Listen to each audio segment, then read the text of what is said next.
Anitha good morning. Good morning. ఏం curry చేస్తున్నావు? ఏం కర్రీ చేస్తా? బెండకాయ కర్రీ వండుతున్నా. టమాటా బెండకాయ. అవునా? పిల్లలు ఏదండి ఈరోజు అంటారు.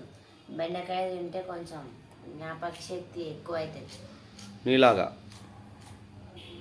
బెండకాయ మంచిది కదా, అవునవును. చదువు మంచిగా వస్తుంది కాబట్టి నేను ఎక్కువ బెండకాయనే వండుతా.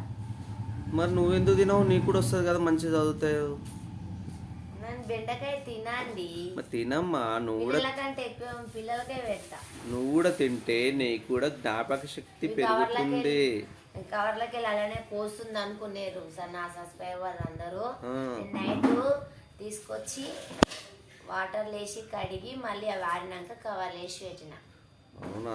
బాక్సులు వేస్తుండే కానీ వేయలేను. అట్లా ఫ్రై చేస్తావా, కర్రీ చేస్తున్నావా? ఫ్రై చేస్తే చచ్చిపోతుంది, తినొద్దు ఫ్రై చేసిన కూర. కాబట్టి ఒక టమాటా వేస్తే కొంచెం గ్రేవీలా ఉంటుంది. ఓకే అనిత. అట్లా అందరికీ బాయ్ ఫ్రెండ్స్. మీ ఇంట్లో ఏం కూరలు వండుతుర్రో కామెంట్ బాక్స్లో కామెంట్ చేయండి. అందరికీ very very good morning. Like చేయండి, షేర్ చేయండి, సబ్స్క్రైబ్. రోజులు ఇవ్వడమే కాబట్టి నేను ఎప్పుడు 6కే లేస్తా. పిల్లలకు వండాలి, మళ్ళీ టిఫిన్ కూడా చేసి పంపించే వరకు చాలా లేట్ అవుతుంది. అందుకే నేను తొందరగా లేస్తేనే పనులు అవుతాయి. నేనైతే తొందరగా లేచిన ఈరోజు. కాబట్టి బెండకాయ టమాటా కూర వండుతున్నాం మా ఇంట్లో లంచ్ బాక్స్కి. సరే ఫ్రెండ్స్, బాయ్.